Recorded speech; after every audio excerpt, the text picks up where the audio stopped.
Bonjour Romain. Je tenais à te remercier de ton accueil à l'agence Felder de Lyon-Saint-Quentin-Fallavier lors de tes journées portes ouvertes.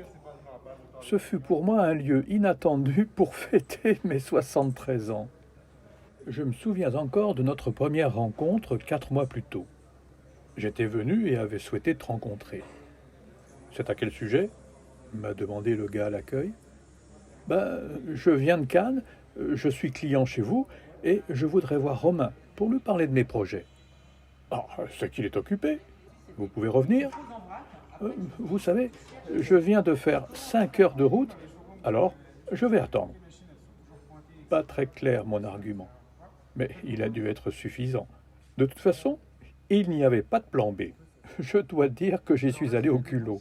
Moi, le papy bricoleur, devenu artisan à peine 4 ans plus tôt et youtubiste depuis 6 mois. Comme quoi, il ne faut jamais douter de rien.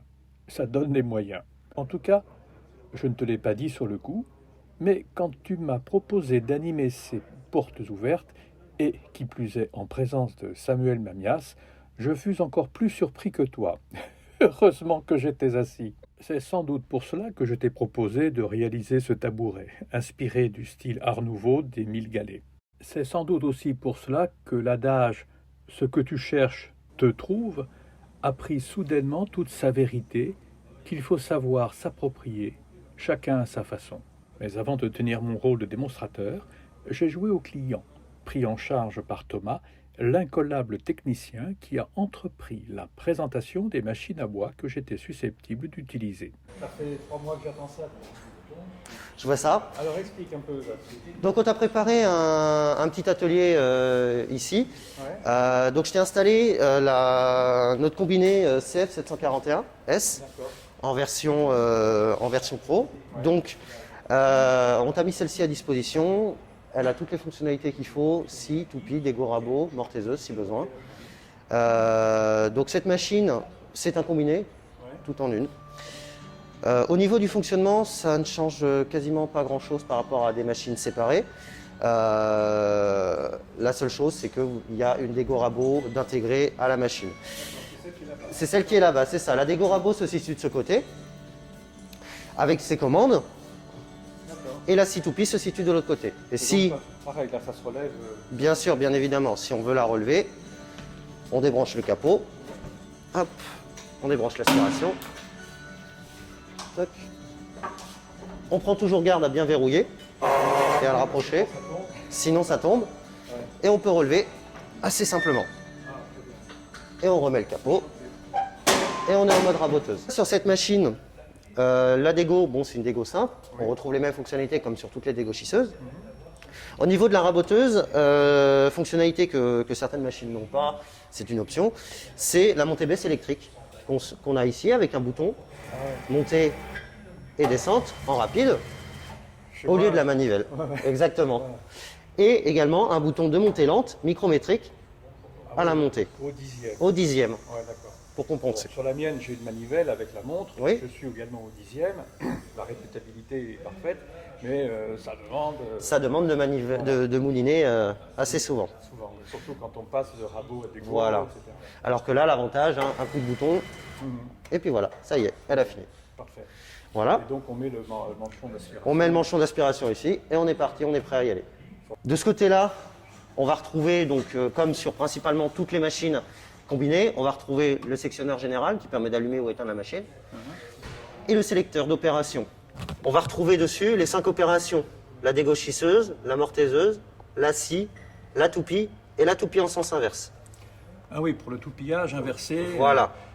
Il y a des fois, ça rend bien service d'ailleurs ce système. Effectivement, oui. Alors ici, on va retrouver la façade pour la partie scie et la partie toupie. C'est comme la plupart des combinés, c'est séparé de façon à ne pas pouvoir s'en mêler les pinceaux. On retrouve ici le pupitre de commande pour la toupie, avec le bouton marche, le bouton arrêt et le voyant de sécurité qui indique qu'on tourne en sens inverse. Par exemple. Comme sur la dégo, comme sur la rabot, pardon, on retrouve le système de montée-baisse électrique, ainsi que la montée micrométrique au 10e. D'accord. Le petit afficheur. Ok. Ici, la partie hauteur de scie, pareil, même chose que sur les deux autres agrégats. montée, descente Vas-y, et voir. montée micrométrique. Vas-y. Et le changement d'angle aussi. Hein, je Le suppose. changement d'angle, lui, est mécanique. C'est la manivelle. D'accord. On a une manivelle ici pour l'inclinaison de la toupie et une manivelle ici pour l'inclinaison de la scie. Parfait. Et on retrouve... Et avec la montre. Et avec la montre, bien évidemment. Et on retrouve après ici la partie démarrage et arrêt de la scie, la scie, l'arrêt et le démarrage d'un inciseur, si besoin, pour les panneaux de mélaminés en l'occurrence. Ah oui, très bien ça. Ça évite d'éclater la partie mélaminée, la Par partie exemple. décor. Voilà. Une fonctionnalité qu'on peut retrouver sur certaines de nos machines, c'est la variation de vitesse. Ici, on retrouve un panneau pour faire varier la vitesse de chaque outil. On retrouve sur le dessus l'outil sélectionné, l'agrégat sélectionné, la dégo, la mortaiseuse, la scie, la toupie en sens inverse. En dessous, l'affichage actuel de la vitesse sélectionnée et les boutons de réglage. Si on veut un exemple, regardez, on va démarrer la lame de scie.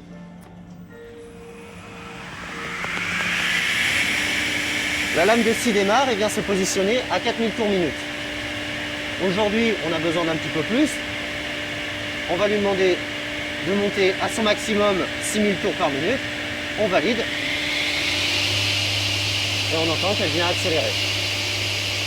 On peut faire la même chose à la descente. Et ceci est valable pour la scie, pour la toupie, pour la dégo, la mortaiseuse. Ok. Avec en plus de ça l'avantage d'avoir une détection, une sécurité supplémentaire au niveau de la toupie. Ouais. Si vous utilisez un arbre classique avec porte-outil, vous serez bloqué à 6000 tours par minute. Si vous mettez un arbre haute vitesse, vous pourrez aller jusqu'à 15 000 tours par minute. Combien? 15 000 tours par minute. On peut vous montrer. Je vais aller passer en mode toupie, vous allez voir. Le maximum est de 15 000 tours par minute. Mode toupie activé. On voit le voyant et on voit s'afficher 15 000 tours par minute. Ok. Et là, c'est la petite fraise à affleurer. Voilà, exactement. Ensuite, sur cette machine, on retrouve les agrégats classiques d'une scie, sa table coulissante et son guide parallèle, son guide d'onglet. Le guide d'onglet, lui, est extensible jusqu'à 2,60 m.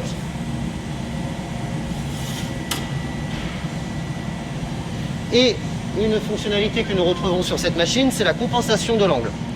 C'est avec ce système-là, ce qui nous permet, hop, en cas de besoin, pour un angle déterminé, d'avoir une compensation de la longueur. C'est-à-dire que vous couperez votre longueur à 90 ou en l'occurrence à 15 degrés, vous aurez la même longueur. Ah, génial. Et une butée, toujours pour revenir à 90 degrés. Ah ouais, je correctement. comprends, c'est cette forme-là arrondie Voilà. qui va modifier la longueur en fonction Exactement. de l'augmentation. À l'aide des petites vis en dessous qui permettent de régler à chaque fois. Ah oui, en plus, c'est réglable par ces contre-vis. Si jamais il y a un décalage, ou Voilà, quoi que ce exactement. soit, on est en capacité de le régler à nouveau. Tout à fait. Et donc le chariot, ben, classique. Hein. Chariot coulissant qui nous permet d'aller d'une part et d'autre de la machine. Ouais, ça donne envie de racheter le garage du voisin. Hein. Bah, ça donne envie. Hein. On t'a également installé une scie à ruban N235 qui a tous les avantages et les caractéristiques d'une scie à ruban classique. Hop. On t'a installé dedans un ruban de 25. Alors au niveau des réglages, la première chose à faire quand on met son ruban, comme une scie à ruban classique, sauf certaines lames, il faut positionner son ruban de façon à ce que les dents sortent légèrement de la roue. Une fois que c'est fait, on passe derrière la machine et on retrouve ici le réglage de tension de la lame. Donc il faut venir, une fois qu'on a positionné notre lame, mouliner jusqu'à atterrir jusqu'à la lame de 20.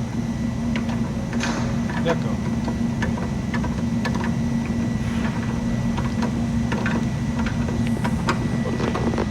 Alors mon acheteur, il m'a dit que le soir, il fallait la détendre. Exactement, Alors ça, il faut y penser. Hein. il faut y penser. Une lame de scie à ruban, ça peut se comporter comme un élastique. Plus vous allez tirer dessus, plus elle va se détendre au fur et à mesure de l'âge. Donc, À partir du moment où elle n'est plus utilisée, il est bien préférable de la détendre. De la détendre, Voilà. Et en fonction de la variation de température, Exactement. entre le jour, la nuit, l'été, C'est ça. l'hiver, etc. Là, on est arrivé à Ava. D'accord. On repasse devant la machine. Et toujours avant de lancer sa machine, on fait des tours à la main. Pourquoi des tours à la main? Pour voir si ça bloque pas quelque part. Et là, Voilà. ça bloque. Et là, ça bloque en l'occurrence. Pourquoi ça bloque? Alors, on va desserrer les petits galets dans un premier temps pour regarder. Ça bloque toujours. Alors, pourquoi ça bloque?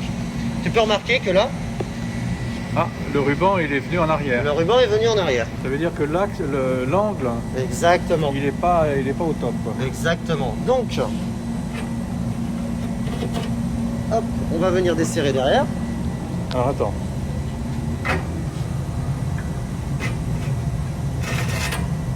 Et à l'aide de la poignée qui se situe derrière, on va venir, tout en tournant le volant, Modifier l'angle du volant. voilà, de façon à ce que la lame vienne naturellement se positionner à sa place d'origine, les dents juste qui sortent du ruban. Fais les essais pour voir l'incidence.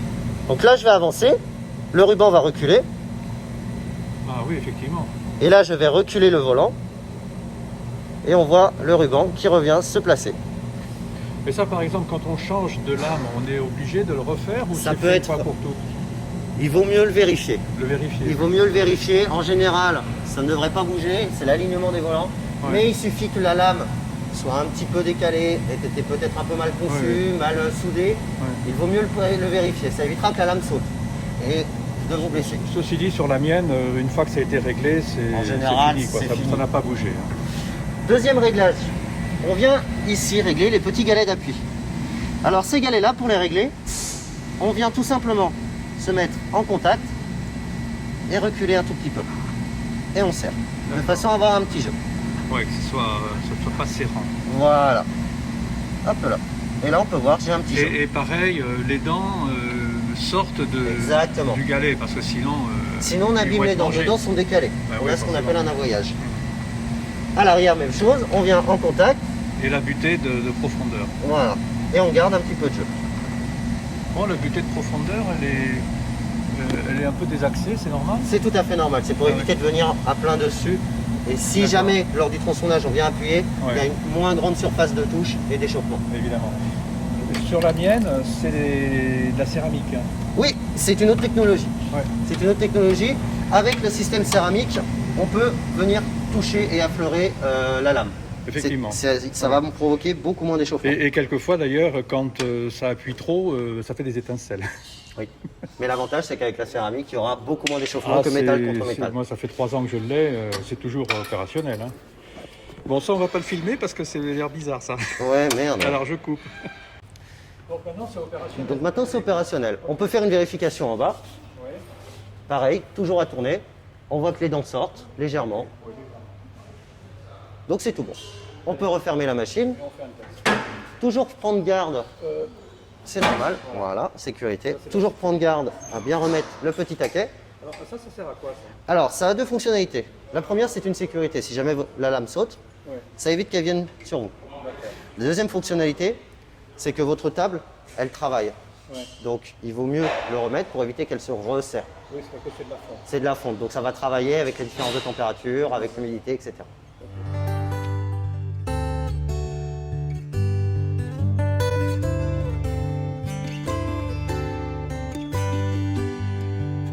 Bon, si ça t'a plu, tu partages, et puis tu mets un pouce en l'air. Tu connais le truc. Allez, salut!